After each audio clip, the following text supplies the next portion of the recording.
Maria's hands wouldn't stop shaking as she stared at the small glass bottle in her palm. The label said it was medicine, drops for light sensitivity, prescribed by a real doctor with a real signature. But she'd just watched a 16-year-old girl scream in pain after 2 drops hit her eyes. She looked up. Victoria stood in the doorway, her expression cold and calm, like she was discussing the weather. You saw nothing, Maria. And if you know what's good for you, you'll keep your mouth shut. She stepped closer, her voice dropping to a whisper.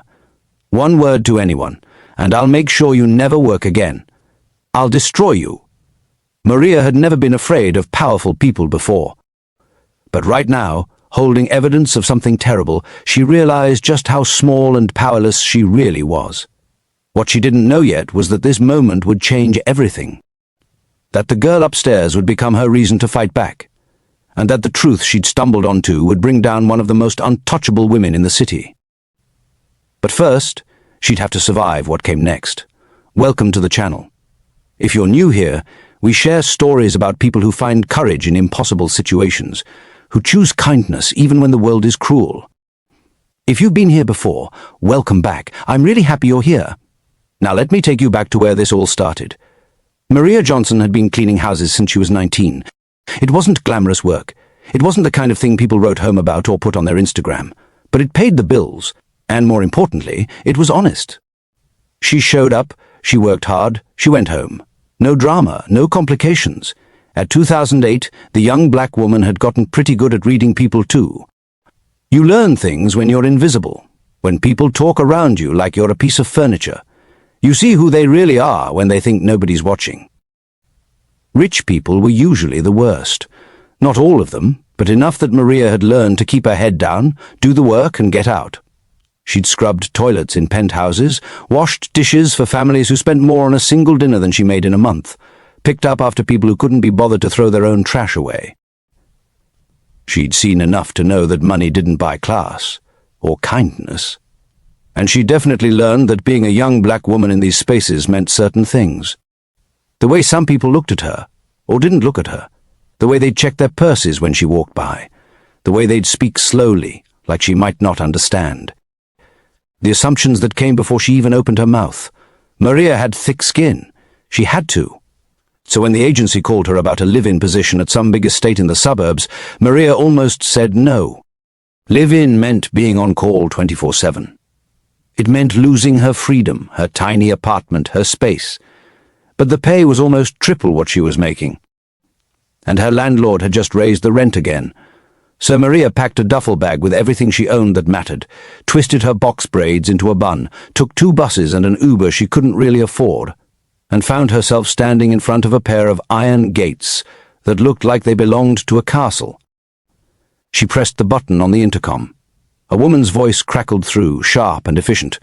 Name? Maria Johnson. I'm here for the maid position. Silence. Then a buzz, and the gates started to swing open. Maria shouldered her bag and walked through. The driveway stretched out in front of her like something from a movie. Smooth black asphalt, perfectly trimmed hedges on either side, flowers that probably cost more than her monthly grocery bill. In the distance she could see the house, and calling it a house felt like an insult. It was massive. White stone, tall columns, windows everywhere. The kind of place that made you feel small just looking at it. She walked slowly, taking it all in. Fountains, actual marble statues, a garage off to the side that looked big enough to hold 10 cars. What kind of people live like this? By the time she reached the front door, her palms were sweating. She rang the bell, a soft, melodic chime that probably cost more than her entire wardrobe. The door opened almost immediately. A woman stood there, and Maria's first thought was that she looked like she'd stepped out of a magazine. Tall, blonde, maybe mid-30s. Hair pulled back in a sleek bun without a single strand out of place. She wore a cream-colored dress that fit perfectly, paired with heels that added another 3 inches to her height. Her makeup was flawless. Her jewelry was subtle but expensive. She looked Maria up and down in about 2 seconds, and Maria felt every single one of her thrift store choices being catalogued and dismissed. She'd seen that look before. The quick assessment. the slight tightening around the eyes. The way the woman's smile didn't quite reach her face. "You're Maria?" It wasn't a question. "Yes, ma'am.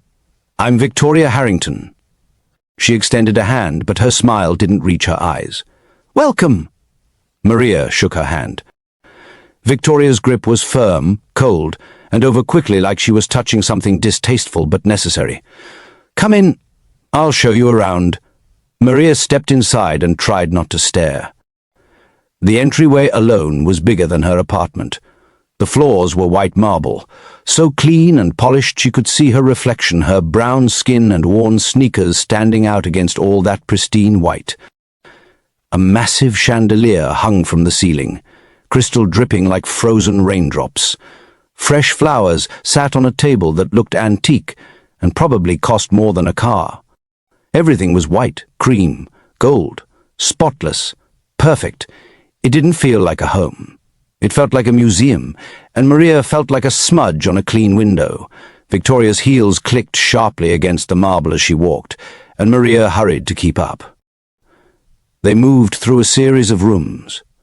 A formal living room with furniture that looked too expensive to sit on, a dining room with a table that could seat 20 people, a kitchen that was all gleaming stainless steel and granite countertops.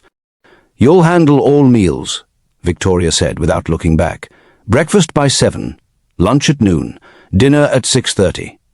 Mr. Harrington has specific dietary preferences. No red meat, low sodium. I'll provide you with a list." Maria nodded, trying to keep track of everything. "You'll also manage the cleaning, laundry, and general upkeep of the main areas. We have a service that handles the deep cleaning twice a month, but day-to-day maintenance is your responsibility." They climbed a wide staircase to the second floor. More marble. More expensive art on the walls. "Your quarters are in the West Wing," Victoria continued. "Small but functional. You'll have your own bathroom. I expect the space to be kept clean." "Of course." Victoria stopped at the top of the stairs and turned to face Maria for the first time since they'd started the tour. Her expression was cool, assessing. Her eyes lingered just a moment too long, the kind of look Maria had gotten her whole life. The kind that made assumptions. "I should mention," Victoria said, her voice taking on a sharper edge, "we've had issues with previous staff. Theft. Boundary violations. I'm sure you understand that in a home like this, trust is everything." Maria's jaw tightened. She knew exactly what Victoria was implying. "I understand, ma'am. You won't have any problems with me." "Good." Victoria's smile was thin. "I'm sure we'll get along just fine, as long as we're clear about expectations." Maria nodded, swallowing the anger rising in her throat. She'd heard variations of this speech before. The subtle warnings, the implications, the way people like Victoria made sure you knew your place before you even started. "There's one more thing," Victoria continued. "My stepdaughter, Emily. She's 16. She's been blind since birth." Maria's stomach tightened. "Oh, I'm sorry." Victoria waved a hand dismissively. "She's adjusted. But she requires supervision during the day. Nothing intensive, mostly just making sure she's comfortable, bringing her meals, that sort of thing. She spends most of her time in the library." "I can do that." "Good." Victoria's gaze sharpened. "Emily takes medication twice daily for light sensitivity.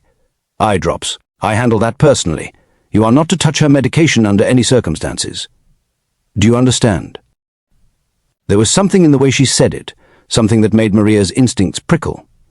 But she nodded. "Yes, ma'am. I understand. Excellent." Victoria checked her watch, a thin gold band that probably cost more than Maria made in 6 months. "Mr. Harrington is traveling this week. He works constantly, runs a tech company, multiple board positions. When he is home, he values his privacy. Discretion is essential in this household. Translation: stay out of the way. Be invisible." Maria had heard that speech before too. "I understand," she said again. Victoria gave a tight smile. "Emily is in the library now. 2nd floor, East Wing. Go introduce yourself. I have calls to make." And just like that, she turned and walked away, heels clicking down the hallway. leaving Maria standing alone in the middle of a house that felt more like a prison than a home. Maria took a breath, adjusted her bag on her shoulder, and went to find the girl. The east wing was quieter than the rest of the house. Maria walked slowly, passing closed doors and tall windows that looked out over perfectly manicured gardens. Everything was so silent. No music, no television, no voices, just the soft sound of her footsteps on the thick carpet. She found the library at the end of the hall, a set of double doors, one of them slightly open. Maria knocked gently. "Hello?" "Come in." The voice was soft, young. Maria pushed the door open and stepped inside, and for a second she forgot to breathe. The library was beautiful. Floor-to-ceiling bookshelves lined the walls, packed with old hardcovers and leather-bound books that looked like they'd been there for decades. A fireplace sat cold and empty on one side. Tall windows let in soft afternoon light, filtered through sheer curtains. There was a desk, a couple of armchairs, a thick rug that looked handmade. And in the center of it all, sitting perfectly still in one of the chairs, was a girl, Emily. She wore dark glasses even though the curtains were drawn, and the light in the room was soft. Her auburn hair fell in loose waves past her shoulders. She was pale, almost too pale, like she didn't get outside much. Her hands were folded neatly in her lap, and her head was tilted slightly, like she was listening. "You must be the new maid," Emily said. Maria stepped closer. "Yeah, I'm Maria. I heard you come in earlier. The gates are loud when they open. You've got good hearing." Maria sat down in the chair across from her, setting her bag on the floor. Up close, she could see how young Emily really was. 16, Victoria had said, but she looked younger. Fragile, almost, like she might break if you touched her too hard. "Your stepmother said you spend a lot of time in here. There's not much else to do." Emily's voice was steady, but there was something underneath it. Loneliness, maybe. "I used to have a tutor, but that stopped last year. Victoria said I didn't need it anymore." "What about school? Friends?" Emily shook her head. "I was homeschooled, and I don't go out much." Maria frowned. "Why not?" "Victoria says it's too dangerous, that I could get hurt." Emily's fingers twisted together in her lap. "My dad travels a lot for work. He's gone most of the time. So it's usually just me and Victoria." Maria's chest tightened. This girl was 16 years old and trapped in this big cold house with no friends, no school, no life outside these walls. "Well," Maria said gently, "I'm here now, so if you need anything at all, you just let me know, okay?" Emily's head turned slightly toward her, and for just a second, Maria could have sworn the girl was looking right at her. "Thank you," Emily said quietly. "Most people don't really talk to me. They talk around me like I'm not there. Or they talk to me like I'm a child. You're not a child. You're 16. Tell that to Victoria." There was an edge to her voice, something bitter, angry, but it disappeared quickly, replaced by that same careful politeness. They talked for a while. Maria asked questions. What kind of books Emily liked, what she did all day, if she had any hobbies. Emily asked questions too, where Maria was from, how long she'd been cleaning houses if she liked it. It felt normal, easy, like two people just getting to know each other. And honestly, it was a relief. After the way Victoria had looked at her, after that thinly veiled warning about theft and boundaries, it felt good to just sit and talk with someone who didn't seem to see her as a threat or a stereotype. But Maria noticed things, small things. The way Emily's head would turn toward the window when a bird flew past outside. The way she seemed to track sounds, not just hear them, but follow them. When Maria shifted in her chair, Emily's gaze would move just slightly, like she was watching. But that was impossible. The girl was blind. At one point, Maria stood up to look at the bookshelves, running her fingers along the spines. "You've got quite a collection here. Most of them were my mom's," Emily said softly. She loved to read. She used to read to me every night before bed. "What happened to her?" Emily's hands tightened in her lap. "She died. 7 years ago. Car accident." "I'm sorry, sweetheart. It's okay. I mean, it's not okay. But it's been a long time. Emily's voice wavered slightly. My dad remarried a year later. Victoria. She's different from my mom. Maria didn't push, but the way Emily said different told her everything she needed to know. After a while, Maria excused herself. She had to unpack, get settled, figure out where everything was in this massive house.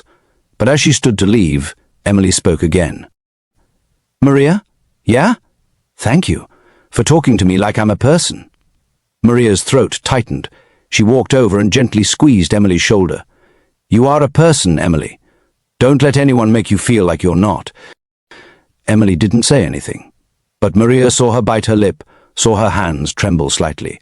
As Maria left the library and closed the door behind her, she glanced back one more time. Emily sat perfectly still, head bowed, hands folded, like someone who'd been sitting in that same spot for years, waiting for someone to notice. Maria's room in the West Wing was exactly what Victoria had promised, small but functional. There was a twin bed with plain white sheets, a dresser that looked like it came from IKEA, a small closet, and a bathroom that was just big enough to turn around in. The window looked out over the back gardens, which would have been nice if the view wasn't mostly just hedges. It wasn't much. But Maria had lived in worse. She unpacked quickly. Didn't take long when everything you owned fit in one duffel bag. A few changes of clothes, toiletries, her phone charger, a framed photo of her grandmother. That was it. She sat on the edge of the bed and looked around at the bare walls, the generic furniture, the space that felt more like a hospital room than somewhere a person actually lived. This was her life now, at least for a while. She thought about Emily, sitting alone in that library, about Victoria's cold smile and thinly veiled warnings, about the way this whole house felt, beautiful on the surface but wrong underneath, like something was rotting behind the walls. Maria had learned to trust her gut, and her gut was telling her that something in this house was very, very off, but she needed this job, needed the money, so she'd keep her head down, do the work and mind her business. That was the plan anyway. The next few days fell into a rhythm. Maria was up at 5:30 every morning. She'd shower, get dressed, and head to the kitchen to start breakfast. Mr. Harrington was still travelling, so it was just her, Victoria, and Emily in the house. Victoria ate in the formal dining room, always alone, always with her phone in one hand and a cup of black coffee in the other. She barely acknowledged Maria except to give instructions or point out something that needed to be done differently. Emily ate in her room or the library. Maria would bring her meals on a tray, and they'd talk for a few minutes. Small talk, mostly, but Emily always seemed so grateful for the company, like those few minutes were the highlight of her day. It broke Maria's heart a little. She'd started paying closer attention, though, not in an obvious way, just watching, noticing things, like how Emily moved through the library. The girl never stumbled, never reached out cautiously to feel for furniture or walls. She walked with confidence, like she knew exactly where everything was. And sure, that made sense. She'd probably lived in this house her whole life, memorized every room. But it was more than that. One morning, Maria was dusting the shelves while Emily sat reading, listening to an audiobook through headphones. Maria moved quietly, trying not to disturb her. She climbed the small wooden ladder to reach the higher shelves, stretching to wipe down a row of old books. One of them was sticking out further than the others. Maria pushed it back into place, but it slipped and tumbled off the shelf. It fell silently, just dropped straight down toward where Emily was sitting. Maria's heart jumped. She opened her mouth to shout a warning, but Emily's hand shot up and caught it. Just like that, no hesitation, no fumbling. Her hand moved to the exact spot where the book was falling and grabbed it out of the air like she'd seen it coming. For a second, neither of them moved. Emily sat frozen, holding the book, her face turned in Maria's direction. Then, slowly, she lowered the book to her lap, her expression shifting to something like confusion. What was that?" Emily asked, her voice uncertain. Maria climbed down from the ladder, her heart pounding. "A book. I'm so sorry. I knocked it off the shelf. I should have been more careful." Emily held it out toward her, hands shaking slightly. "Is it okay? Did it get damaged?" No, it's fine. Maria took it gently. Your reflexes are incredible, though. How did you know where it was? I heard it. Emily's voice came out too quick, too practiced, the sound of it falling. I just reached out.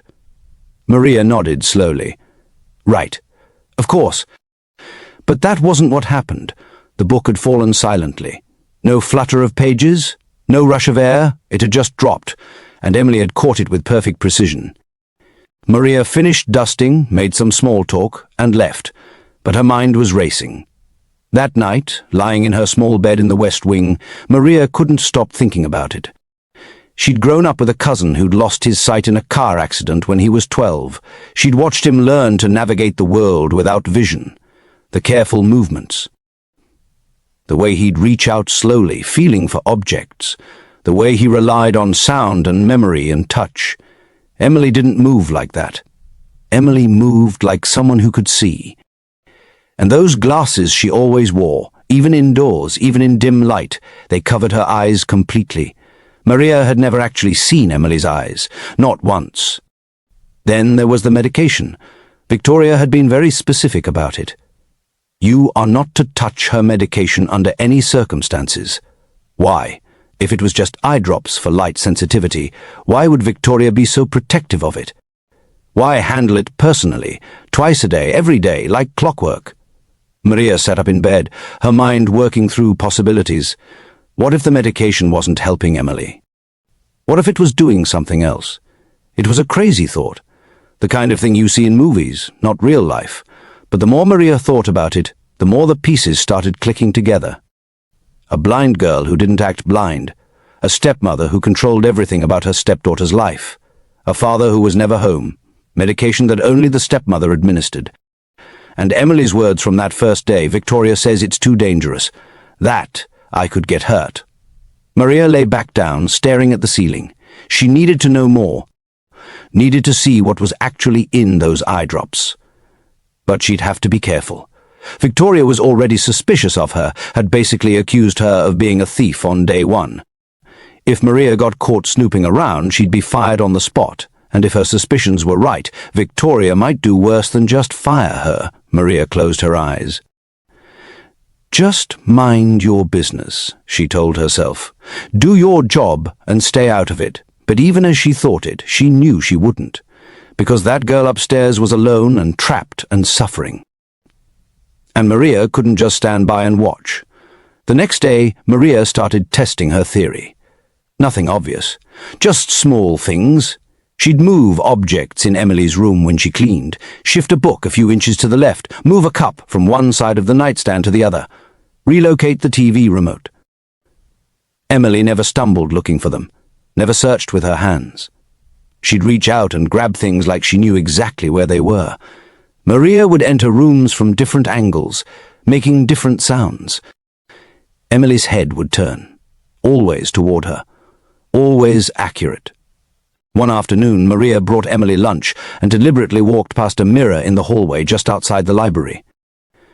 Through the reflection, she saw Emily sitting in her usual chair.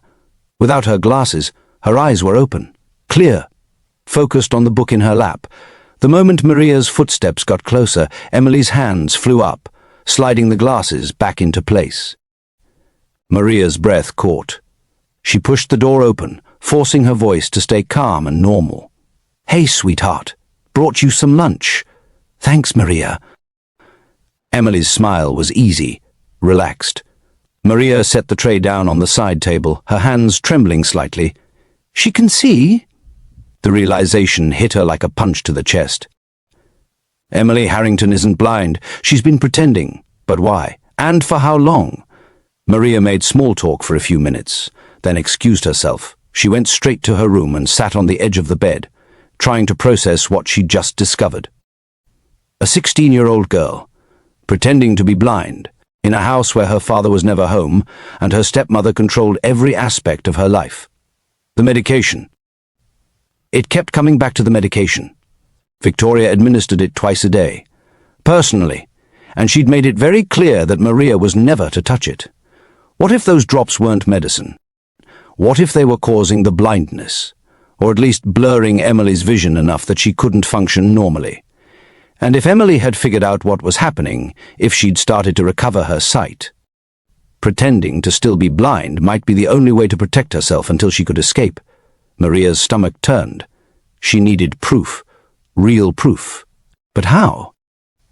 She couldn't just walk up to Victoria and accuse her of poisoning her stepdaughter. She had no evidence, no medical records, nothing except her own observations and suspicions. And if she was wrong, if she made an accusation like that without proof, Victoria would destroy her. She'd made that threat clear from day one. But if Maria was right, if Victoria really was doing something to Emily, then that girl needed help. Real help. And right now, Maria was the only person in this house who seemed to give a damn about her. That evening, Maria watched from down the hallway. She'd positioned herself near the linen closet, folding towels slowly, keeping her head down but her eyes sharp. At exactly 8 o'clock, Victoria appeared, carrying a small silver tray. On it sat a glass vial and an eyedropper. Victoria walked to Emily's room without knocking and went inside. Maria crept closer, her heart hammering. Through the crack in the door, she could see Victoria standing over Emily, who sat obediently in a chair by the window, head tilted back, glasses removed. "Hold still," Victoria said, her voice cold. She squeezed the dropper, releasing liquid into Emily's right eye. Emily flinched. Her whole body went rigid. "It burns," she whispered. "Good. That means it's working." Victoria moved to the other eye, squeezing another drop. Emily's hands gripped the armrests of the chair, her knuckles white. Victoria capped the vial, placed it back on the tray, and turned toward the door. Maria scrambled backward, slipping into the linen closet just in time. Victoria's heels clicked past without pausing. Maria waited until the sound faded completely, then stepped out into the hallway. Her hands were shaking. Her heart was racing. It burns. Medicine wasn't supposed to burn like that. Not eye drops for light sensitivity. Maria took a breath and walked to Emily's room. She knocked softly. "Emily? It's Maria. Come in." Emily sat in the same chair, glasses back on. But even from across the room, Maria could see that her eyes were red and watering. Maria closed the door behind her and locked it. "Emily," she knelt beside the chair. "Does that medicine always hurt like that?" Emily hesitated. "Yes." "How long have you been taking it?" "Since I was 9, after my mom died." Emily's voice was barely a whisper. "Victoria said it would help my eyes, that maybe one day I'd be able to see again." Maria's throat tightened. "And has it helped?" Emily turned her face away. "No." The word hung in the air between them. Maria reached out slowly and took Emily's hand. "Sweetheart, I need you to be honest with me. Can you do that?" Emily nodded, tears slipping down her cheeks. "Take off your glasses." Emily froze. "Why?" For a long moment, Emily didn't move. Her hands trembled in her lap. Then slowly, so slowly, she reached up and removed the dark glasses. Her eyes were green, clear, beautiful, and they were looking right at Maria, filled with tears. "Please don't tell her," Emily whispered, her voice breaking. "Please. If Victoria knows I can see again, she'll—" She choked on the words. "She'll make it worse. I know she will." Maria pulled the girl into her arms, holding her tight, while Emily sobbed into her shoulder. "I won't tell her," Maria promised. "But you need to tell me everything. Starting with what's really in those eye drops.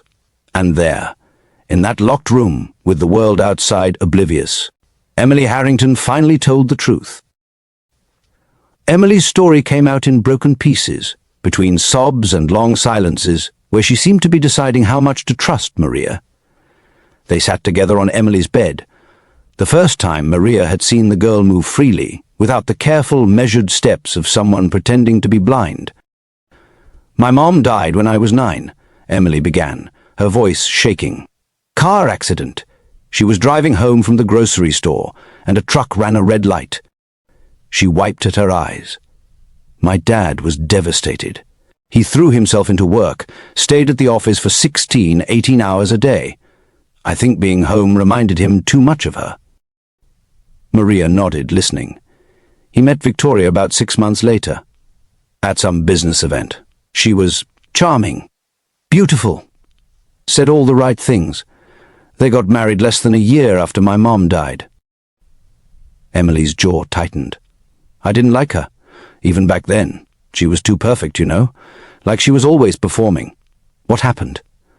At first, nothing obvious. She moved in, redecorated the whole house, got rid of most of my mom's things.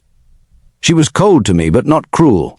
Just distant, like I was this annoying thing she had to tolerate to be with my dad. Emily stood and walked to the window, looking out at the darkened gardens. Then one day, about 3 months after the wedding, I woke up and couldn't see. Everything was blurry, like looking through foggy glass. I could see shapes and light, but nothing clear. I was terrified. Maria's stomach dropped. What did Victoria do? She took me to a doctor. Her doctor, not the one my mom used to take me to. He examined me and said I had some kind of degenerative condition, that I was going blind, and there was. Nothing anyone could do to stop it.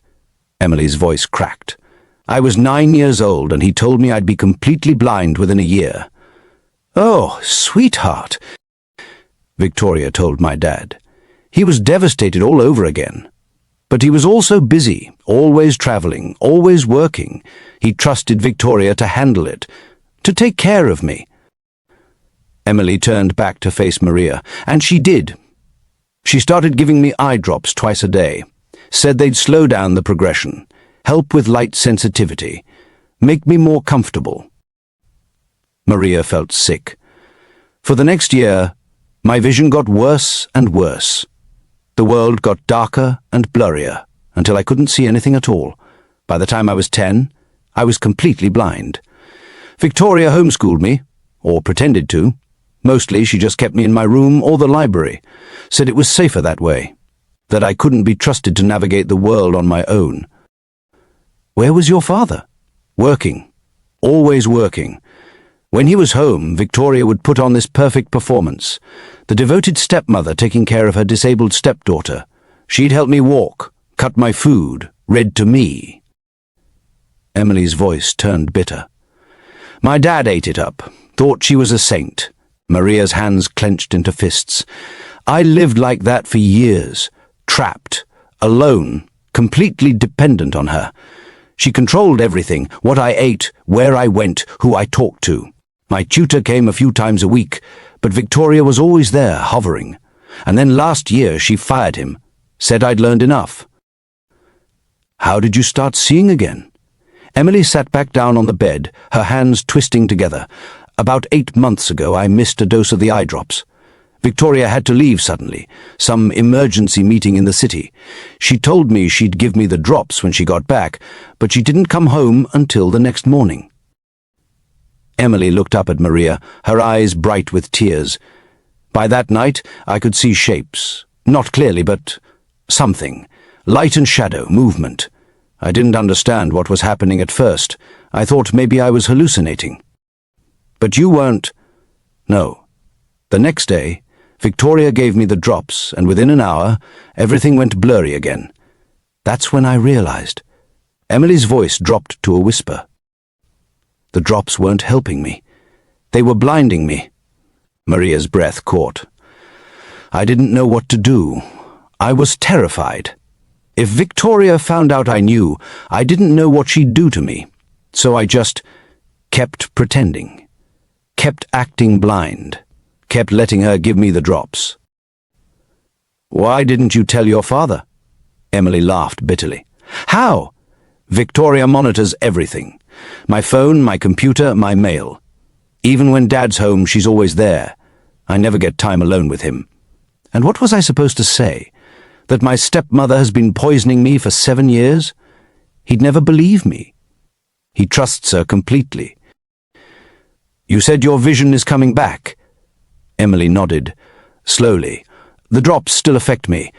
They make everything blurry for a few hours after she gives them to me. But the effects don't last as long anymore. By morning, I can see almost normally. Then she gives me the next dose, and it starts over. So you've been pretending to be blind while slowly regaining your sight? Yes. It's the only way I can protect myself. If Victoria knows the drops aren't working anymore, she'll... Emily's voice broke. I don't know what she'll do. Increase the dose? Find something stronger? Get rid of me completely? Maria felt rage building in her chest, hot and fierce and righteous. This woman had stolen 7 years of this girl's life, had poisoned her, isolated her, controlled her, all for what? Money? Control? Some sick sense of power? Emily, we have to tell someone. The police, a doctor, someone. With what proof? Emily's eyes were desperate. It's my word against hers. Victoria's careful. She's smart. The drops have prescription labels. They look legitimate. And I've been blind for 7 years. Everyone knows me as the blind girl. If I suddenly claim I can see, that my stepmother poisoned me, who's going to believe me? Maria opened her mouth to argue, but Emily kept going. And even if someone did believe me, Victoria has money, lawyers, power. She'll destroy any case I try to make. She'll paint me as a troubled teenager making up stories for attention. She'll say the stress of losing my mother made me delusional. Emily's hands were shaking. I've thought about this 1,000 times. There's no way out. There's always a way out. Not for me. Emily looked at Maria with eyes full of hopelessness. I'm 16.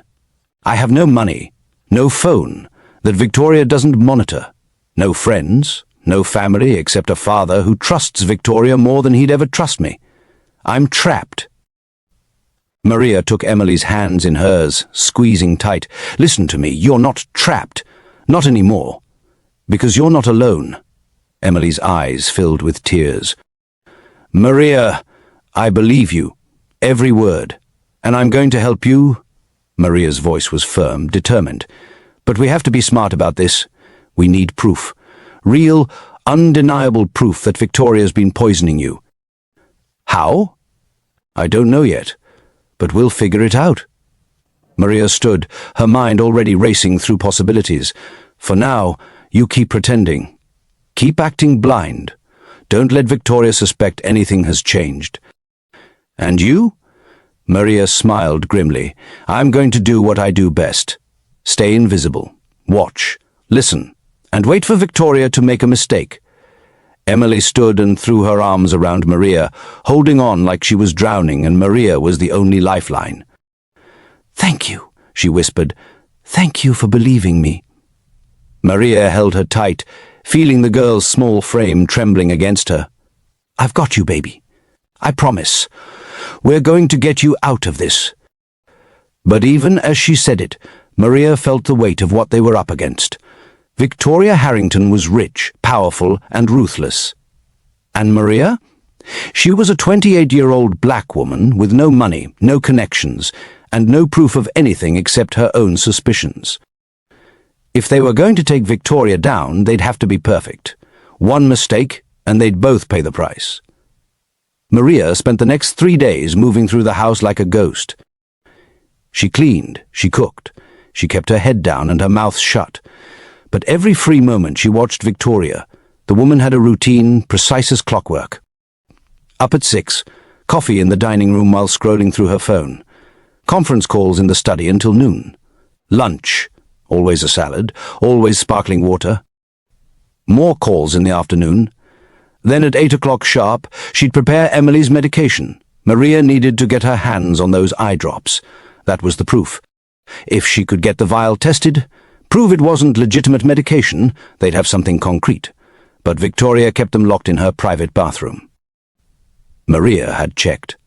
On the 4th day, opportunity knocked. Victoria got a call around 10 in the morning. Maria was dusting the hallway when she heard Victoria's voice rise, sharp and angry. What do you mean the contracts aren't ready? I specifically told Richard. A pause. No, that's unacceptable. I'm coming down there right now. 5 minutes later, Victoria appeared in the kitchen where Maria was preparing lunch.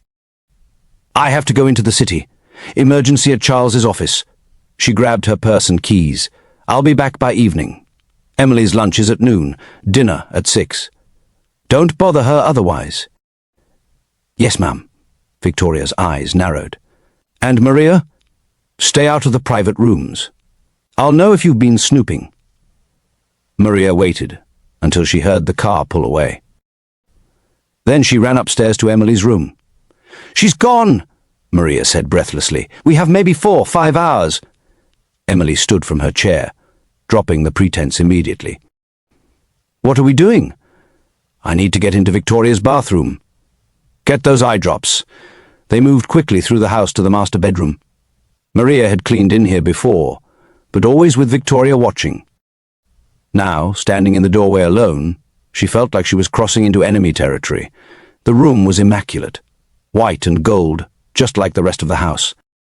A massive bed with silk sheets, walk-in closets that could fit Maria's entire apartment, and through a door on the far side, Victoria's private bathroom. Maria tried the handle. Locked. "Damn it. Try this." Emily disappeared into the hallway and came back with a bobby pin from her hair. Maria raised an eyebrow. "You know how to pick locks? I spent 7 years trapped in this house with nothing to do. I learned things." Emily knelt by the door. "Keep watch." 2 minutes later, the lock clicked open. Victoria's bathroom was as excessive as everything else in the house. Marble counters, a bathtub that could fit 3 people, a shower with 6 different heads. And on the far counter, a locked medicine cabinet. Emily made quick work of that lock too. Inside, bottles and vials lined the shelves. Prescriptions with Victoria's name. Sleeping pills, anxiety medication, and there, on the second shelf, a small glass vial with a prescription label. Emily Harrington, optical clarity drops, for severe light sensitivity. 2 drops, twice daily. Maria grabbed it, holding it up to the light. The liquid inside was clear, odorless. "This is it?" Maria asked. Emily's face had gone pale. "That's it." Maria uncapped it carefully, squeezed a single drop onto her fingertip, and touched it to her tongue. The taste was immediate. Bitter, chemical, wrong. She spit into the sink, rinsing her mouth. "This isn't medicine." "What is it?" "I don't know, but we need to find out." Maria pulled out her phone, snapping photos of the label, the bottle, everything. "Do you know who the prescribing doctor is?" Emily leaned closer, reading the label. "Dr. Richard Kemper. I've never met him. Victoria always said he was too busy to see patients directly." Maria's instincts prickled. "Convenient." She pocketed the phone and carefully returned the vial to its exact position. They relocked the medicine cabinet, relocked the bathroom door, and slipped back out into the hallway. "Now what?" Emily asked. They made it back to Emily's room just as Maria heard a sound from downstairs. The front door opening. Her blood went cold. "She's back," Emily whispered. "Get in character. Now." Emily grabbed her dark glasses, putting them on as she sank into her chair. Maria grabbed a book from the shelf, pretending to dust it. Footsteps on the stairs. Fast! Angry! Victoria appeared in the doorway. Her eyes went straight to Maria, sharp and suspicious. "What are you doing in here?" Maria kept her voice steady. "Dusting. You said to bring Emily's lunch at noon. I was just straightening up first." Victoria's gaze swept the room, looking for something out of place. Then she looked at Emily, who sat perfectly still, face angled toward the window like she was listening to something outside. "Emily, are you all right?" "I'm fine, Victoria." Emily's voice was flat, obedient. Victoria turned back to Maria. "I thought I told you not to bother her." "Yes, ma'am. I was just leaving." Maria set down the book and walked toward the door, forcing herself not to rush. Victoria stepped aside to let her pass, but as Maria moved by, Victoria's hand shot out and grabbed her wrist. A word. Downstairs. Maria's heart hammered, but she nodded. They went to the study. Victoria closed the door. "Sit!" Maria sat. Victoria remained standing, arms crossed. "I'm going to ask you this once. Were you in my room?" "No, ma'am." "You're sure?" "Yes, ma'am." Victoria circled around the desk, her eyes never leaving Maria's face.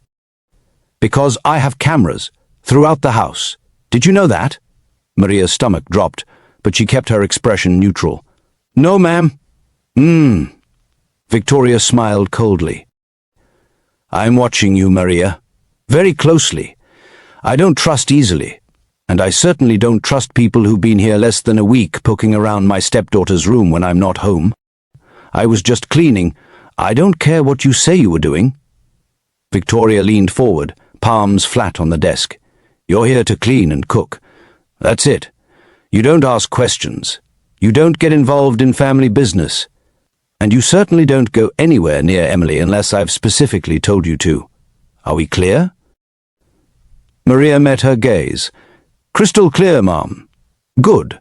Victoria straightened. "Because if I find out you've been doing anything you shouldn't, you won't just be fired. I'll make sure you never work in this city again.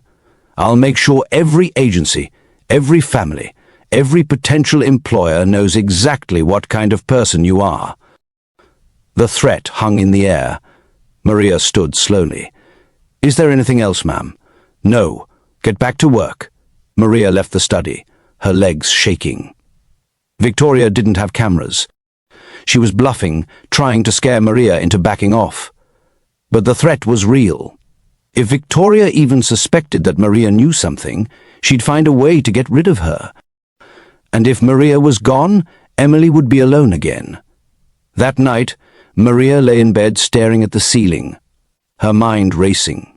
She had photos of the medication bottle, but that wasn't enough. She needed to know what was actually in those drops. Needed a lab test, a toxicology report, something official. And she needed to find out who Dr. Richard Kemper was. She grabbed her phone and started searching. Dr. Richard Kemper, ophthalmologist. Nothing came up. She tried different variations. Richard Kemper doctor, Kemper eye doctor, Kemper ophthalmology. Still nothing? She tried the medical licensing board database. No results. Maria sat up in bed, her heart pounding. Dr. Richard Kemper didn't exist. The prescription was fake. The doctor was fake, which meant Victoria had been forging prescriptions for 7 years. Maria screenshot everything, saved it to a cloud account Victoria couldn't access. This was something. Not enough yet, but something. She just had to survive long enough to get more. The next week was hell. Victoria watched Maria like a hawk. She'd appear randomly, in doorways, at the top of stairs, around corners, always silent, always watching. Maria felt like she was walking on a tightrope. One wrong move and she'd fall. But she kept gathering evidence.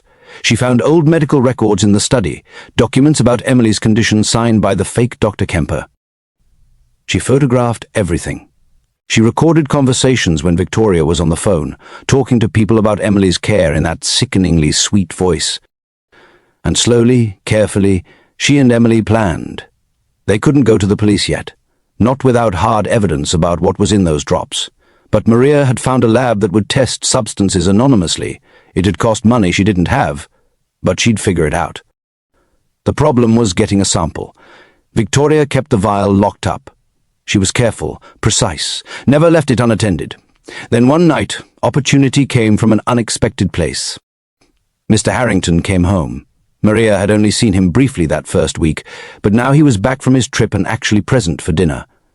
He was tall, maybe late 40s, with greying hair and tired eyes. He looked exhausted, like a man who'd been running on empty for years. Victoria transformed the moment he walked through the door. Suddenly she was warm, attentive, loving. She kissed his cheek, took his briefcase, asked about his trip in that soft voice that made Maria's skin crawl. "Dinner in 20 minutes, Victoria told Maria. "Set 3 places." Maria nodded and went to the dining room. This was the first time Emily would be eating with them. Usually Victoria kept her separate, isolated. Emily came down wearing her dark glasses, walking with that careful, measured gait of someone who couldn't see. Victoria guided her to a chair, her hand on Emily's shoulder in a gesture that probably looked caring but felt possessive. "There you are, sweetheart. Careful now."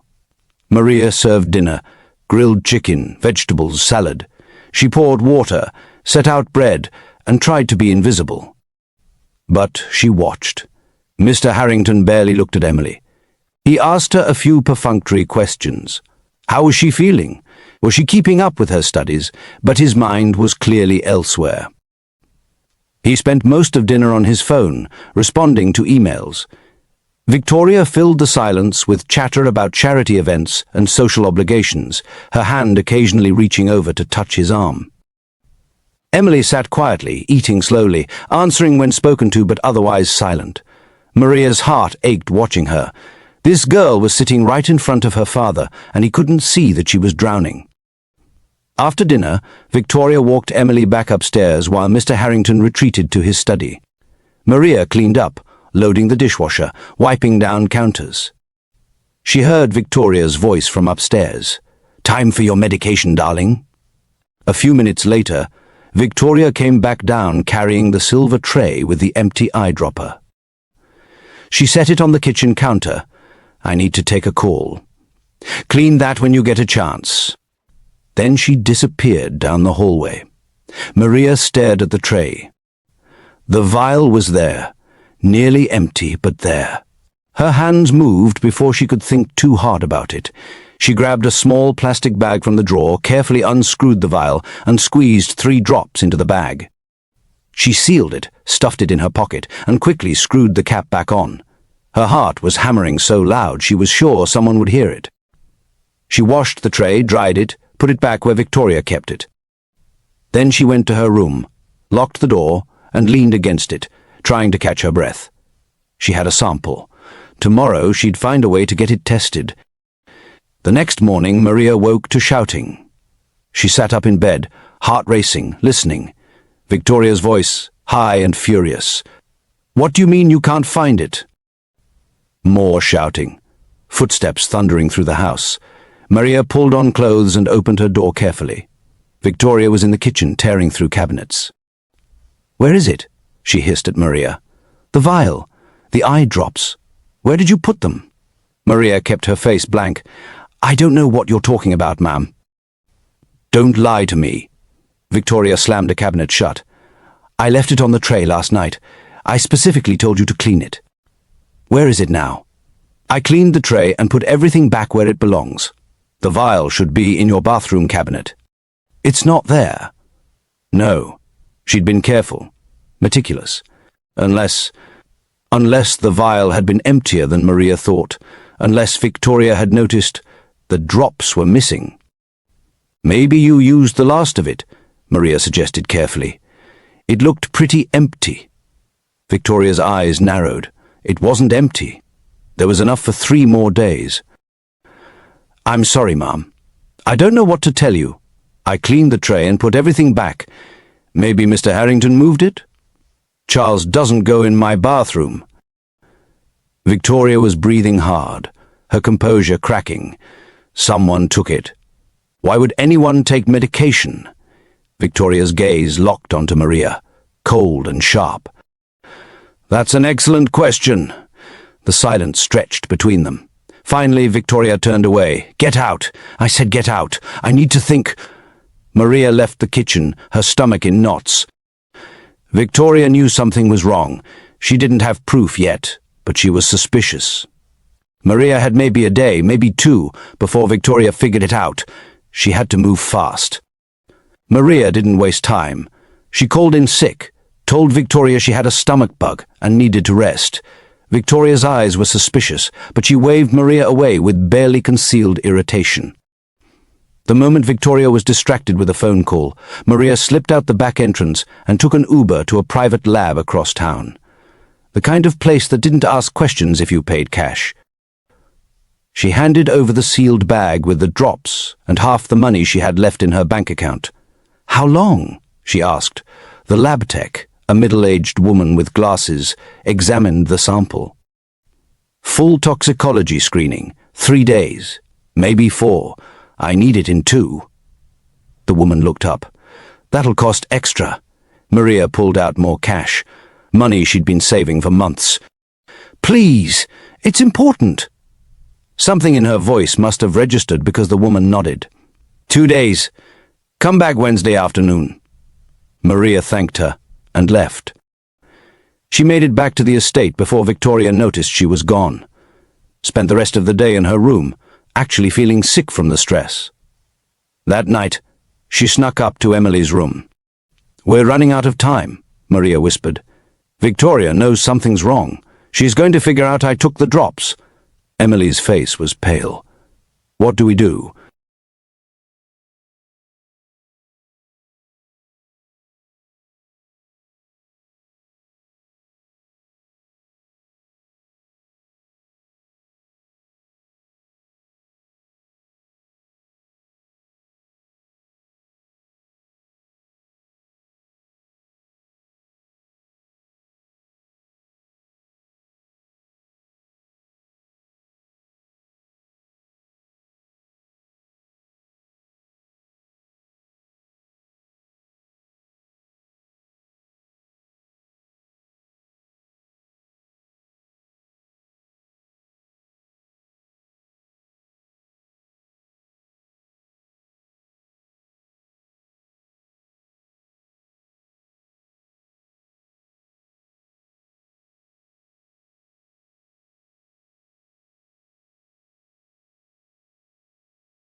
We wait for the test results. 2 more days. Then we take everything we have to the police. What if they don't believe us? They will... Maria squeezed her hand. We have the fake prescription, the fake doctor, the test results showing poison. That's enough to start an investigation. And if Victoria finds out before then? Maria didn't have an answer for that. The next 2 days felt like walking through a minefield. Victoria was on edge, snapping at everyone, making phone calls behind closed doors. Maria caught fragments of conversations, something about handling it and making sure there are no loose ends. Mr. Harrington was home, but oblivious, buried in work. Emily stayed in her room, pretending to be blind, terrified. And Maria kept her head down, counting the hours. Wednesday afternoon finally came. Be back in an hour. Maria drove to the lab, her hands shaking on the steering wheel. The tech met her at the front desk with a manila envelope.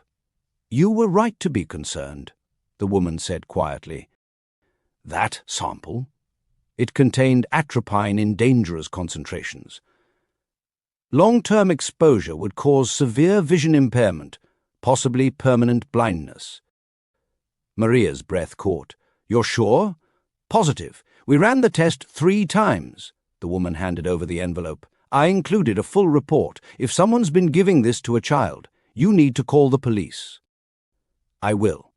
Thank you. She had everything now. The proof, the evidence. The truth documented in black and white. Tonight, she'd go to the police. She'd take Emily with her, and they'd blow this whole thing wide open. But when Maria pulled up to the estate, something felt wrong. The front gates were open. 2 police cars were parked in the driveway. Maria's heart stopped. She parked and ran inside.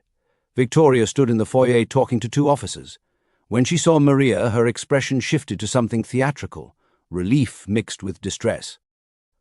"Oh, thank God you're back," Victoria said, her voice trembling. "Maria, something terrible has happened. What? Emily's missing." The world tilted. "What do you mean missing?" One of the officers stepped forward. "Miss Harrington says her stepdaughter disappeared sometime this afternoon. The girl is blind, disabled. We're treating this as a critical missing persons case." "We've searched everywhere," Victoria said, dabbing at her eyes with a tissue. "I'm worried she wandered outside and got lost. Or worse, that someone took her." The officer turned to Maria. "You're the housekeeper. When was the last time you saw Emily?" "This morning. Around 9. And you didn't notice anything unusual? Anyone around the property?" Maria's eyes met Victoria's across the foyer. Victoria's expression was perfectly crafted. Worried stepmother, devastated by this tragedy. She did something to Emily. "No," Maria said carefully. "Nothing unusual." As soon as the police left, Victoria turned to Maria. "I need to speak with you, privately." They went to the study. Victoria closed the door. "Where is she?" Maria demanded. Victoria smiled. "Safe? For now. What did you do?" "I sent her somewhere she can't cause any more trouble. Somewhere far away where she'll be very well supervised." Victoria leaned against the desk, casual. "You see, I realized something. Emily's been pretending, playing games, and you've been helping her." Maria's jaw clenched. "I don't know how much she's told you, or what ridiculous stories she's invented, but let me be very clear." Victoria's voice dropped. Dangerous. "That girl is deeply troubled. Years of grief over her mother's death combined with her disability have made her unstable, delusional. She's accused me of terrible things before. No one believes her." "I believe her. Do you?" Victoria laughed. "And what exactly are you going to do about it? Go to the police? Tell them what? That the poor blind girl told you some story about being poisoned?" She shook her head. "They'll think you're as crazy as she is. I have proof." "No, you don't." The eye drops.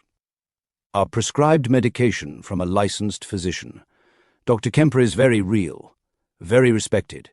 If you try to claim otherwise, I'll bury you in lawsuits." Maria pulled out her phone. "I have photos, records, evidence that Kemper doesn't exist." Victoria moved fast. She grabbed the phone from Maria's hand and smashed it against the corner of the desk. The screen shattered. "No, you don't," Victoria said calmly. Maria stared at the broken phone, her heart hammering. "Here's what's going to happen," Victoria continued. "You're going to leave tonight. I'll tell the police you quit suddenly, that you seemed suspicious, that perhaps you had something to do with Emily's disappearance. They'll investigate you while I look like the grieving stepmother searching for her missing daughter. You can't—" "I can, and I will." Victoria stepped closer. "Or you can take the severance package I'm offering. $20,000. Enough to start over somewhere far from here. All you have to do is walk away. I'm not leaving Emily. Emily's gone. And if you try to find her, if you go to the police, if you cause any trouble at all, I'll make sure you're the one they arrest. Kidnapping. Theft. I'll plant evidence if I have to. By the time you get out of jail, if you get out, Emily will be 21 and legally an adult, far beyond anyone's reach." Maria's hands shook with rage. "You're a monster. I'm a survivor." Victoria opened the study door. "You have 1 hour to pack and leave. If you're still here after that, I'm calling the police and reporting you as a suspect in Emily's disappearance." Victoria walked out, leaving Maria standing alone in the study, her broken phone in her hand, her evidence destroyed. But Victoria had made one mistake. She thought Maria had given up. Maria went to her room and packed quickly, but she didn't pack everything. Instead, she grabbed the manila envelope from the lab, the one thing Victoria didn't know about, and stuffed it in her jacket. Then she climbed out her window. The sun was setting. Security cameras covered the front of the property, but the back gardens were darker, harder to monitor. Maria moved through the shadows, staying low. She didn't have her phone, but she knew where she was going. There was a neighbor 2 houses down, an older woman Maria had met once when taking out the trash. Mrs. Chen. Friendly, chatty, the kind of person who paid attention to what happened in the neighborhood. Maria knocked on her door. Mrs. Chen answered, surprised. "Oh, you're the girl from the Harrington place, aren't you?" "Yes, ma'am. I'm so sorry to bother you, but I need help. It's an emergency." Mrs. Chen took one look at Maria's face and stepped aside. "Come in, dear." Maria explained everything, showed her the lab report, told her about Emily, about Victoria, about the poison. Mrs. Chen listened, her expression growing more horrified by the minute. "That poor child," she whispered. "What can I do?"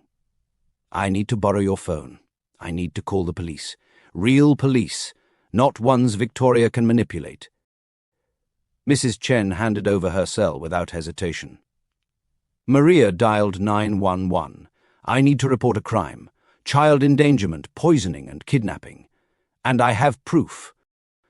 The next 6 hours were a blur. Police arrived at the Harrington estate with search warrants, detectives, social services, an entire team that descended on the property like a storm. Victoria tried to maintain her composure, tried to play the victim, but the lab report changed everything. They found Emily locked in a room in Victoria's sister's house an hour away, drugged, disoriented, but alive. They found Victoria's real records hidden in a safe, documentation of payments to a corrupt pharmacist who'd been supplying her with atropine for years, forging prescription labels. They found emails, text messages, a paper trail of Victoria's plan to keep Emily dependent and controllable until she turned 18, at which point Victoria would have her declared legally incompetent and take control of her trust fund.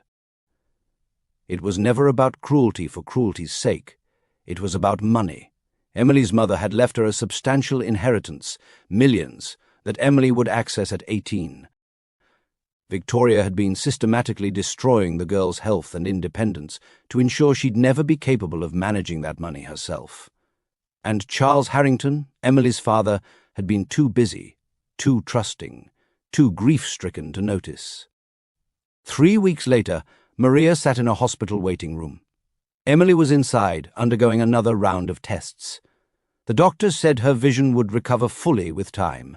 The damage from the atropine wasn't permanent, because she was young, and because they'd caught it in time. But the emotional damage would take longer to heal.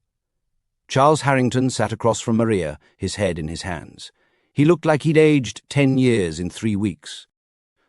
"I should have known," he said quietly. "I should have seen it. I was her father. I was supposed to protect her." "You didn't know," Maria said gently. "I should have. All the signs were there. I was so consumed with work, with grief, with trying to keep everything together." He looked up, his eyes red. "Victoria played me perfectly. She knew exactly what to say, how to act, and I believed her because it was easier than facing the truth. What matters is that Emily's safe now. Because of you." Charles met her gaze. "If you hadn't stayed, if you hadn't cared enough to look closer, my daughter would still be trapped. Or worse." Maria didn't know what to say to that. The door opened and a doctor emerged. "Mr. Harrington? Emily's asking for you both." They followed the doctor into a private room. Emily sat on the edge of the hospital bed. No dark glasses, her green eyes clear and bright. "You came?" "Of course I came." Maria crossed the room and pulled her into a hug. Emily held on tight, and Maria felt the girl's shoulders shake with quiet sobs. "You saved me," Emily whispered. "You actually saved me. You saved yourself, sweetheart. You survived 7 years of hell and came out the other side. That's all you." Charles approached slowly, awkwardly, like he didn't know how to be a father anymore. "Emily," he started, his voice breaking. "I'm so sorry. I'm so incredibly sorry." Emily looked at him, and for a moment Maria thought she might turn away. But then Emily stood and walked to her father. "I missed you, Dad." Charles broke down, pulling his daughter into his arms, years of distance and pain spilling out in racking sobs. Maria stepped back, giving them space, her own eyes burning with tears. 2 months later, Victoria Harrington was sentenced to 15 years in prison. Child endangerment, administering poison to a minor, kidnapping, fraud. The charges piled up. Her lawyers tried to argue diminished capacity, tried to paint her as mentally ill, but the evidence was overwhelming. She'd poisoned a child for years, deliberately, methodically, for money. The judge showed no mercy. Maria stood in the kitchen of her new apartment, significantly nicer than her old place, packing lunch into a bag. There was a knock at the door. She opened it to find Charles and Emily standing there. "Ready?" Charles asked. Almost. It had been Charles's idea, hiring Maria as Emily's personal assistant while she recovered, and caught up on the years of education she'd lost. The pay was more than generous, and it meant Maria got to stay in Emily's life during a time when the girl needed stability. But it was temporary. Maria had made that clear. Emily was getting stronger every day. She'd started therapy, started online classes, even made a few friends. She was rebuilding her life piece by piece. And Maria? She'd enrolled in nursing school. Turns out nearly bringing down a criminal operation looked pretty good on certain applications, and she'd realized she wanted to do more than just clean houses. She wanted to help people, really help them. Emily bounded into the apartment, grinning. "Guess what? I got an A on my history paper. That's amazing." Mrs. Chen helped me edit it. She's coming over for dinner tonight, by the way. She wants to hear about my college plans. Maria smiled. Mrs. Chen had become an unexpected ally and friend through all of this. A surrogate grandmother to Emily, a source of wisdom and support. "Your dad's taking you to look at art schools next week, right?"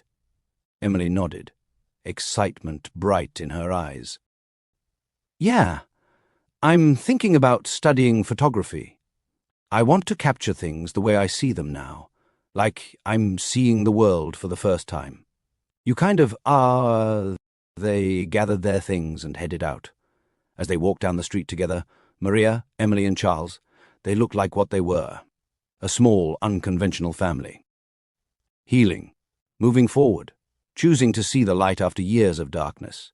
That evening, after dinner with Mrs. Chen, after Emily had gone to bed, Charles and Maria sat on the apartment balcony with coffee. "She's doing really well," Charles said. "She's a fighter. She gets that from her mother." He smiled sadly. "Elizabeth would have liked you. She would have been grateful that you were there when I wasn't.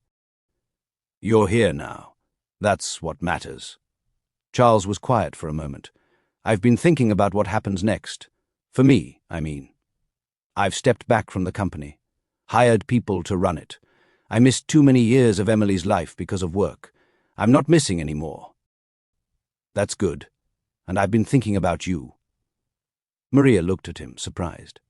"Not like that," Charles said quickly, though his ears turned red. "I just mean, you've done so much for Emily, for both of us. And I know this arrangement is temporary. You've got your own life, your own plans." "I do. But I hope we stay in your life. Emily needs you. And honestly, I could use someone around who isn't afraid to call me out when I'm being an idiot." Maria laughed. "I can do that? Good." Charles smiled, and it was the first real smile she'd seen from him. "Because you're family now, whether you like it or not." Maria felt warmth spread through her chest. Family. She'd spent so much of her life alone, keeping people at arm's length, protecting herself from disappointment. But somewhere along the way, in the middle of fighting for a girl she barely knew, she'd found something she hadn't even known she was looking for. A place to belong. "Yeah," Maria said softly. "I guess I am." 6 months later, Maria walked across the stage at her nursing school orientation, shaking hands with the dean, accepting her welcome packet. Emily was in the audience, cheering so loudly that people turned to stare. Charles sat beside her, clapping, beaming with pride. Mrs. Chen sat on Emily's other side, dabbing at her eyes with a tissue. After the ceremony, they all went out for dinner. Emily had started at art school and was thriving. She'd made friends, joined clubs, was living in a dorm and experiencing everything she'd missed. Charles had sold the estate, too many bad memories, and bought a smaller, warmer house where Emily actually wanted to visit. And Maria? She was exactly where she was supposed to be, studying, growing, building a life that meant something, but more than that, she was surrounded by people who loved her. Emily reached across the table and squeezed her hand. "Thank you," she said quietly. "For everything." Maria squeezed back. "You already thanked me. About 100 times. I know, but I'm going to keep saying it." Emily's eyes were bright, clear, full of life. "You gave me my future back. I'm going to spend the rest of my life making sure it was worth saving. It was always worth saving, sweetheart. Always." They clinked glasses, sparkling cider for Emily, wine for the adults, and toasted to second chances, to survival, to the courage it takes to stand up for what's right, even when you're terrified, and to the unexpected families we build when we choose kindness over indifference. Outside the restaurant window, the city lights sparkled.